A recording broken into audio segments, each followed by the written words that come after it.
오늘 하나님의 말씀의 제목은 복음과 하나님의 진노라는 제목으로 하나님의 말씀 함께 나누도록 하겠습니다. 여러분, 복음은 기쁜 소식인데 하나님의 진노는 슬픈 소식 아니겠습니까? 제목이 복음과 하나님의 진노, 이 두 가지가 함께 대립하는 것 같아 보이지만 주님께서는 주의 완전한 속성과 성품에 따라서 우리를 사랑하시고 또 우리에 대하여 완전한 심판을 하시는 하나님이십니다. 그래서 하나님을 사랑의 하나님이라고 하고 공의의 하나님이라고 합니다. 그냥 넘어가시지 않고 죄에 대해서는 반드시 심판을 하십니다. 진노한 하나님의 손에 붙들린 사람들이라는 제목의 유명한 설교가 있습니다.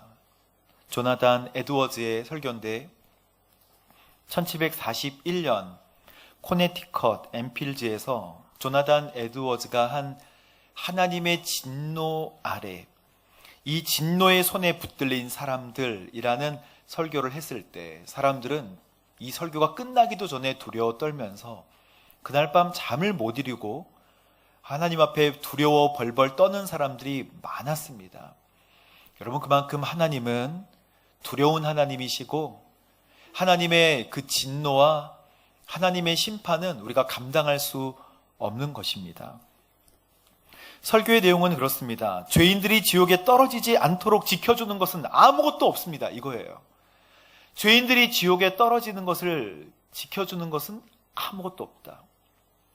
오직 하나님의 선하신 뜻만이 그들의 지옥행을 막아줍니다. 라고 강력하게 설교했을 때 모든 사람들이 두려워 떨었어요. 오늘 말씀은요, 이 진노 안에 있는 죄인들이 하나님의 어떤 진노 안에 있는지, 그리고 그 사람들이 어떤 길을 가는지에 대해서 설명하는 구절입니다.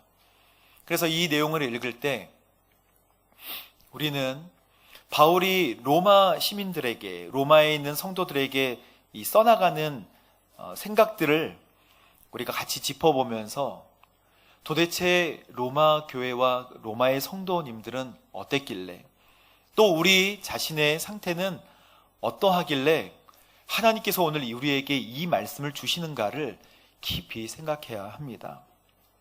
1절 말씀 함께 보도록 하겠습니다. 하나님의 진노가, 시작. 하나님의 진노가 불의로 진리를 막는 자들의 모든 불경건과 불의에 대해서 하늘로부터 나타납니다. 쉽게 얘기하면 하나님의 진노가 하늘로부터 나타난다. 뭐 때문에? 불의와 불경건 때문에 나타난다는 거예요. 불의와 불경건. 여러분, 불경건은 하나님을 믿지 않고 예배하는 것을 불경건이라고 하고요. 불의는 부도덕한 삶의 모습을 불의라고 합니다. 이것은 단계가 있는데 하나님을 예배하지 않는 것부터 시작해서 하나님을 떠나고 결국 우상을 섬기는 단계에 이르기까지 단계가 3단계로 나눠져요. 우리 자신의 마음속에서 하나님을 주인으로 모시다가 하나님을 내려놓게 하고 그 자신의 자기가 올라가는 거예요.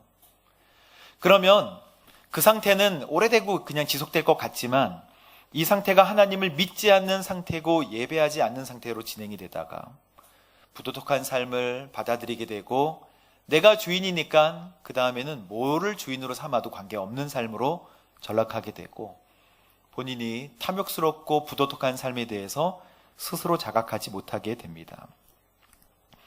여러분, 19절 말씀에 이런 상태를 알 수 있다고 성경은 말씀하고 있어요. 이런 상태를 점검할 수 있다. 우리가 코로나 PCR 검사하듯 아니면 긴급 키트 검사를 하듯 알 수가 있다. 그 말씀이 19절과 20절 말씀입니다. 함께 읽어보도록 하겠습니다. 시작. 이는 하나님 알만한 것이 그들 가운데 분명히 드러나 있기 때문입니다. 하나님께서 그들에게 그것을 명백히 보여주셨습니다. 세상이 창조된 이후로 하나님의 보이지 않는 것들, 곧 그분의 영원하신 능력과 신성이 만드신 만물을 통해 명백히 보여 알게 됐으므로 그들은 변명할 수 없습니다.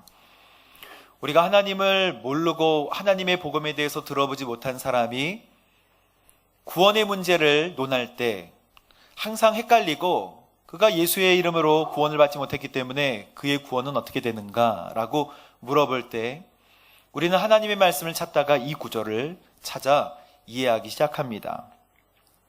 하나님을 알만한 것이 그들 가운데 분명히 드러나 있기 때문에 이 말씀은 우리 가운데 하나님께서 선과 악을 분별할 수 있는 양심을 주셨다는 것을 의미합니다. 그리고 세상이 창조된 이후로 영원하신 능력과 신성이 이 세상의 만물을 통해서 우리에게 보여지게 되는데, 이것은 계시, 하나님께서 우리에게 만물을 통해서 계시하신다는 말씀입니다. 우리의 마음속에 양심이라는 게 있는데, 양심은 선과 악을 구별하고 판단하는 마음의 기능을 양심이라고 해요. 그래서 선 그리고 악, 이것이 전 세계 사람들에게 다르지 않습니다. 양심이 공통적이에요. 그래서 이것은 선한 일이다라고 하는 것을 모든 사람이 하나님의 도덕성을 닮아 있기 때문에 비슷한 양심들이 모두에게 있는 것이고, 외국에서 슬픈 것이면 우리도 슬프고, 외국에서 기쁜 것이면 우리도 기쁜 것입니다. 그래서 민족과 언어, 신분과 성별에 관계없이 공통적으로 느끼는 마음, 하나님의 뜻을 통찰하고 죄를 책망하며 선을 추구하려고 하는 선한 능력이거든요. 근데 이 양심이 더러워질 수 있어요. 이 양심이 물들 수가 있습니다. 디도서 1장 15절 말씀을 함께 보도록 하겠습니다. 깨끗한 사람들에게는 모든 것이 깨끗하지만 부패하여져서 믿지 않는 사람에게는 아무것도 깨끗한 것이 없고 도리어 그들의 마음과 뭐가 더러워졌다? 양심이 더러워질 수 있다는 거예요. 여러분의 양심을 시험하지 마십시오. 죄를 짓고 하나님께 돌아오면 용서해 주십니다. 그러나 죄를 짓고 자꾸 돌아오는 것들이 반복되면 중독이 되고 우리의 양심이 무뎌져서 죄를 짓기가 쉬워진다는 거예요. 쉽게 더러워지고 쉽게 물든다는 것입니다.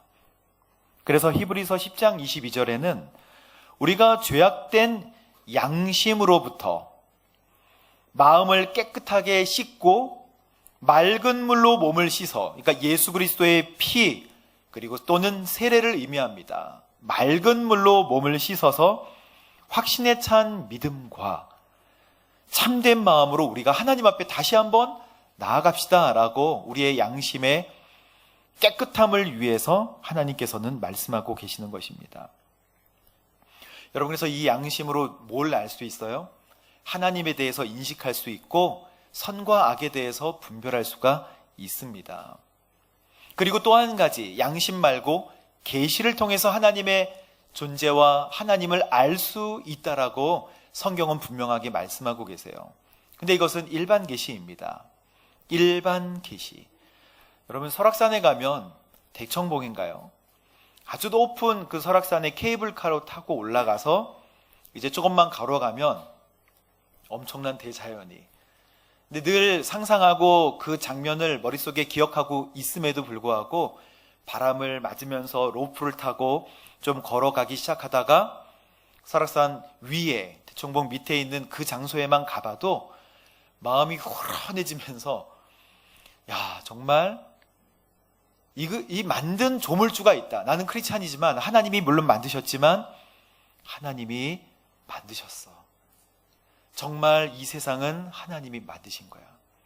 여러분, 깊은 산 속에, 요즘에는 뱀 때문에 무서워서 잘 못 들어가시겠지만 깊은 산에 들어가면 이게 산이 물컹물컹해요. 왜냐하면 사람이 밟지 않아서 낙엽이 쌓이고 쌓이고 쌓이고 퇴적돼서 밟으면 물컹물컹합니다.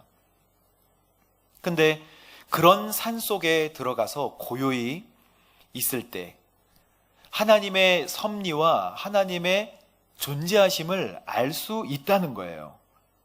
만물을 통해 명백하게 보여 알게 됐으므로 그들은 변명할 수가 없다.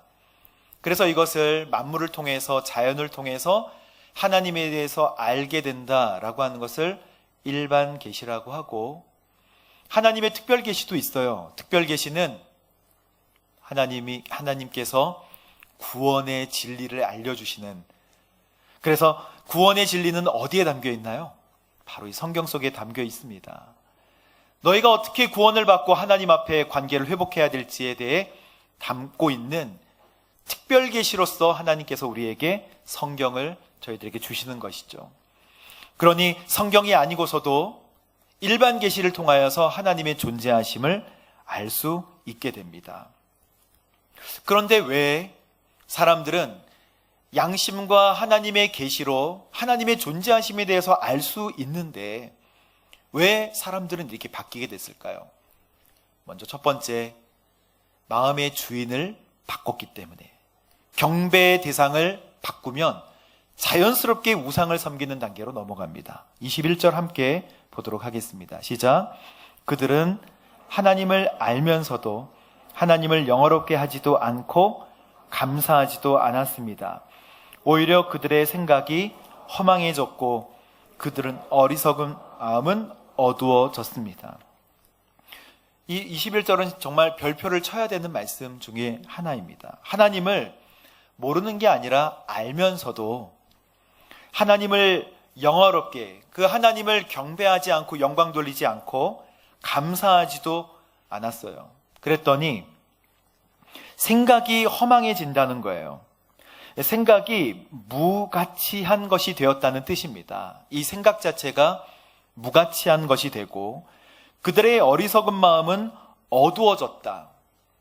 여러분, 그래서 하나님을 주인으로 모시다가 하나님을 내리면 우리의 생각과 우리의 마음의 가치들은 혼선을 겪고 어지러워진다고 성경은 말씀하고 있습니다. 그래서 하나님을 거부하여지고 더 어두워지고 우상숭배와 부도덕한 삶이 자연스러워지는 거예요. 여러분, 적극적으로 하나님을 영어롭게 하고 감사를 돌리지 않는 자에게 나타나는 현상이 마음에 어두워지는 현상입니다. 그래서 스스로 지혜롭다고 얘기하고 그리고 미련하게 된다고 성경은 오늘 말씀하고 있어요.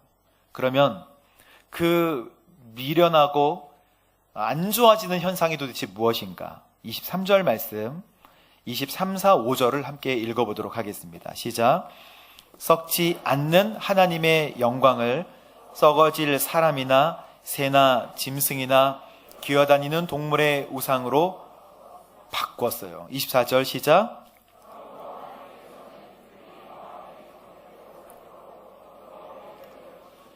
그들은 서로의 몸을 욕되게 했습니다. 그렇습니다.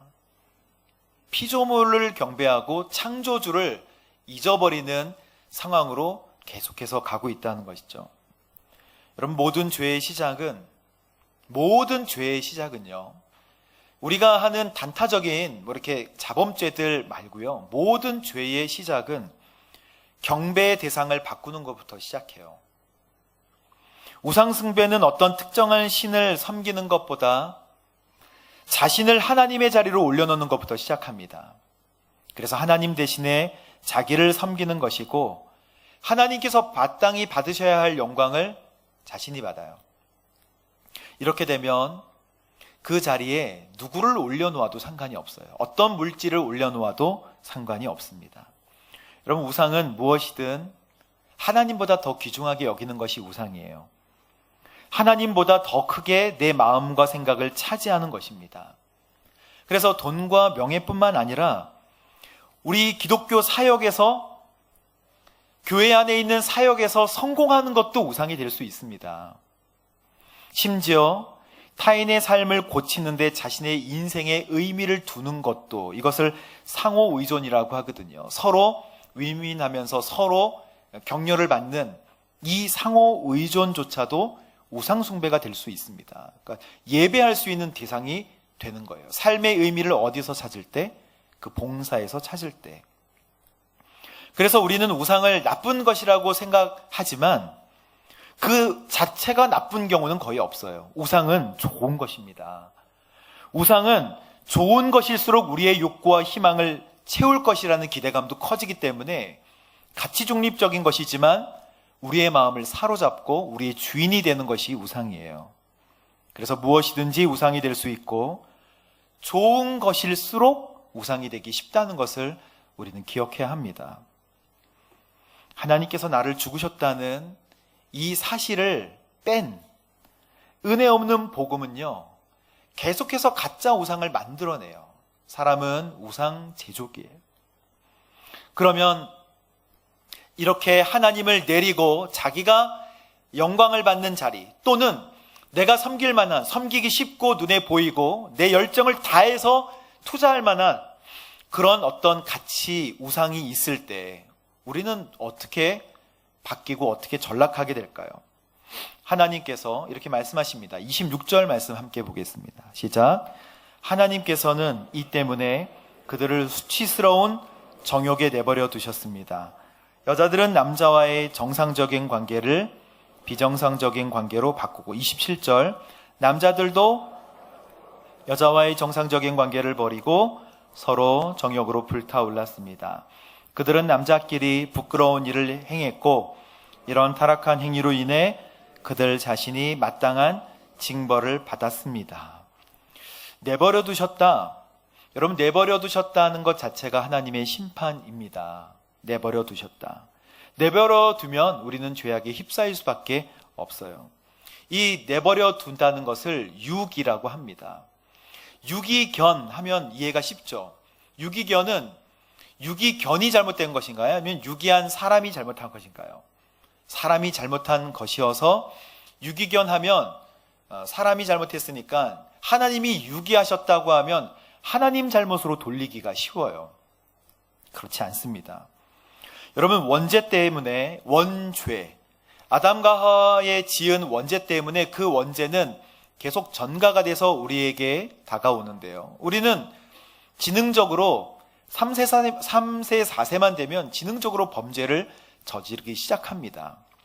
그런데 타락 상태에 있는 사람에게, 전적인 타락 상태에 있는 사람에게 바늘로 콕 집어서 빼내는 선택이라는 하나님의 신적인 행위 자체가 없으면요, 이런 행위 자체가 없으면 그 사람은 유기로 인해 멸망을 하는 필연적인 상태에 놓이게 돼요.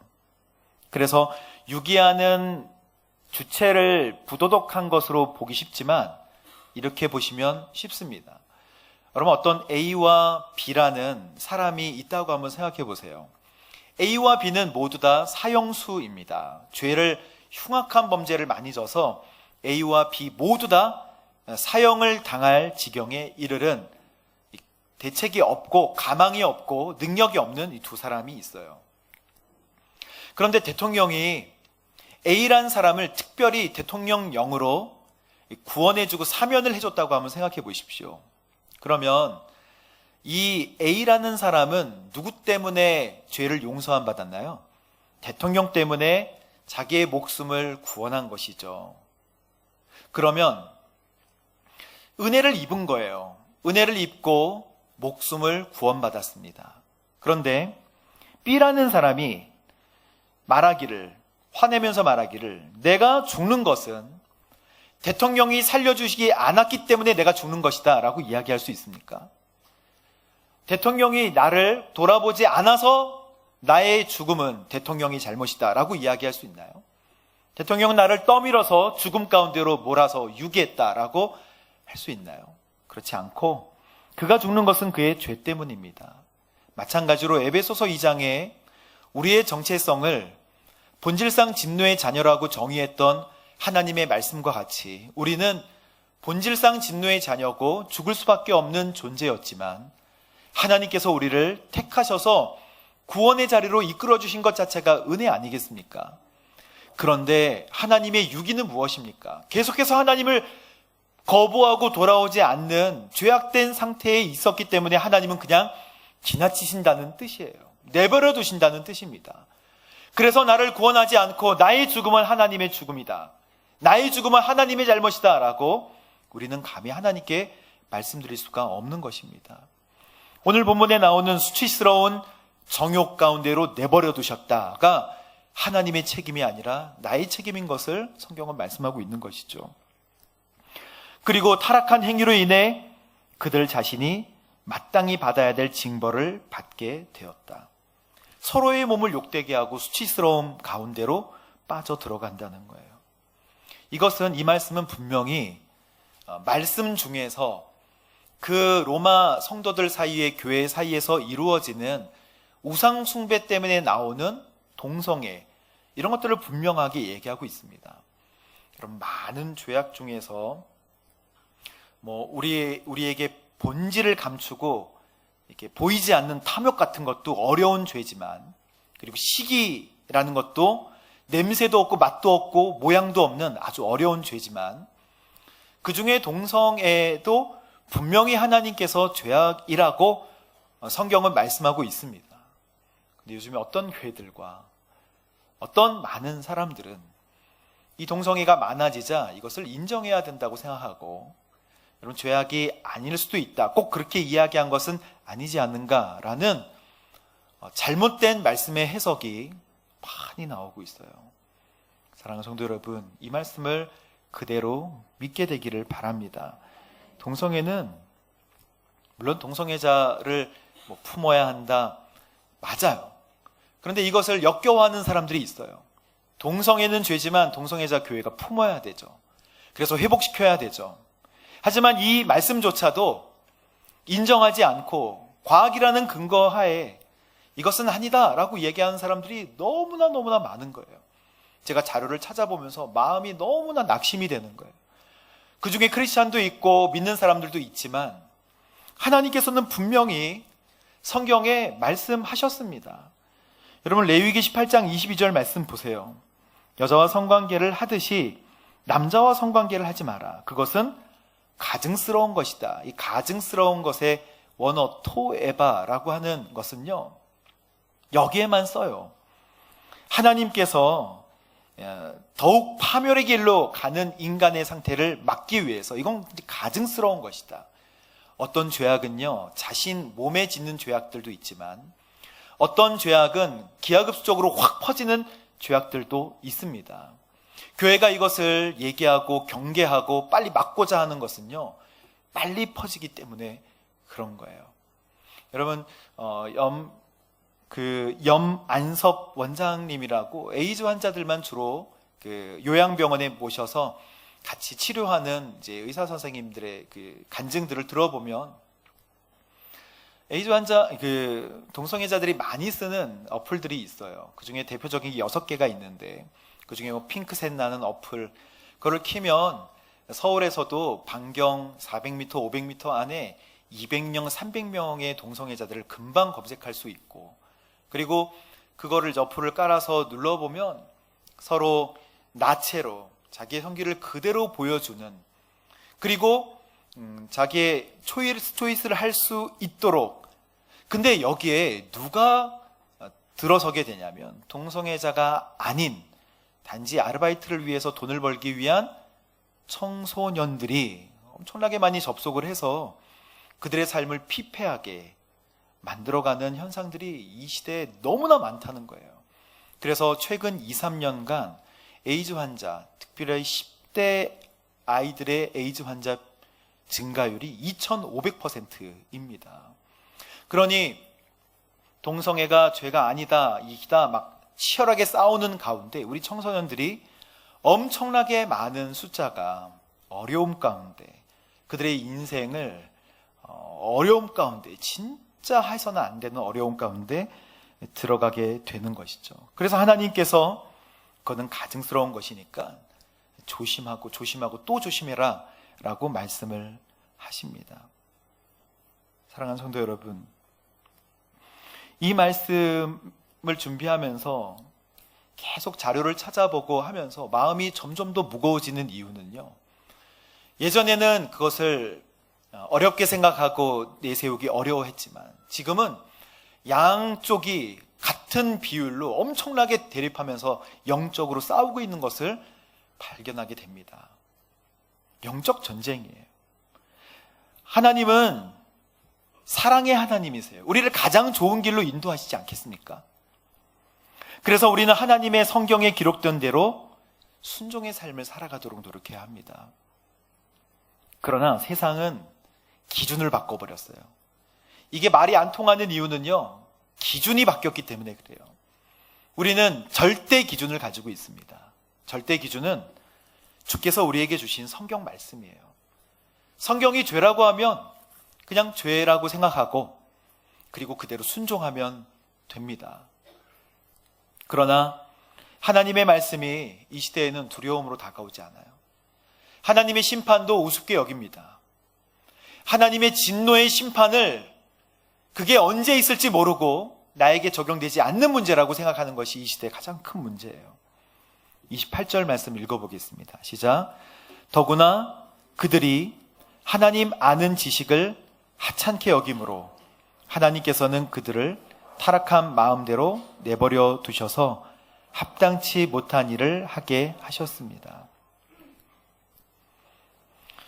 여러분, 이 시대가 어려운 시대가 되고 있어요. 영국 출신의 앨리스 베일리라는 사람을 한번 예전에 소개시켜 드린 적이 있는데 사탄 숭배자입니다. 우리 10가지의 기독교를 파괴하는 전략을 이미 65년 전, 정확히는 67년, 8년 전에 얘기를 했어요. 그 중에 10가지를 한번 보여주십시오. 첫 번째는 교육의 시스템에서 하나님을 제거해야 한다라고 이야기합니다. 교육 시스템에서 하나님을 제거해야 하는 이유는요, 아이들이 교육 가운데 성경을 배우지 않도록, 그래서 이미 1962년 6월 25일에 미국의 연방대법원에서는 정치와 교회를 분리한다. 그리고 학교에서 성경을 가르치는 거 금지하고, 그리고 기도도 금지한다. 그러나 초월 명상법 같은 것들은 가능하다. 그게 주문으로 귀신들이 들어오기 쉬운 방법들인데 그런 초월 명상법들은 과학이란 이름으로 들어가고, 두 번째는 아이들에 대한 부모의 권위를 축소시켜라. 아동의 권리 신장을 위해서 이제 7세 정도가 되면 자기가 스스로 종교를 선택할 수 있도록 해야 한다. 이거를 이제 권장하는 거예요. 사탄 숭배자들이.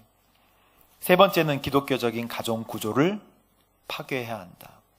성경적인 가정 구조는 안 맞아. 쾌락이 즐거움이라고 선전을 해라 라는 뜻입니다. 네 번째, 프리섹스 사회를 만들라. 낙태 전문 병원을 많이 세우고 거의 모든 나라에서 쾌락을 위한 불필요한 두려움에서 해방할 수 있도록 모든 시스템을 점검하라.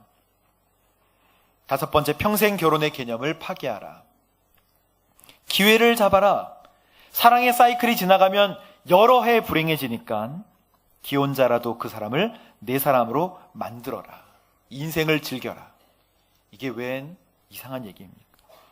여섯 번째는 동성애를 정상화시켜라. 동성애, 벌써 38개 국가들이 1년에 2-3개 국가들이 계속 동성애, 그러니까 동성 결혼을 합법화하는 것들을 계속해서 만들어가고 있습니다. 7번, 예술의 품격을 떨어뜨려라. 여러분, 예술은 사람의 영혼의 언어거든요. 그런데 이게 더럽혀지면 영혼도 더러워지는 거예요. 그래서 예술의 품격을 떨어뜨려. 뭐든지 예술이 될 수 있도록 하라. 미친 예술. 8번째, 미디어로 사고방식을 바꾸어라. 성적 타락이 자연스러운 것처럼 세뇌시켜라. 그런 것이죠.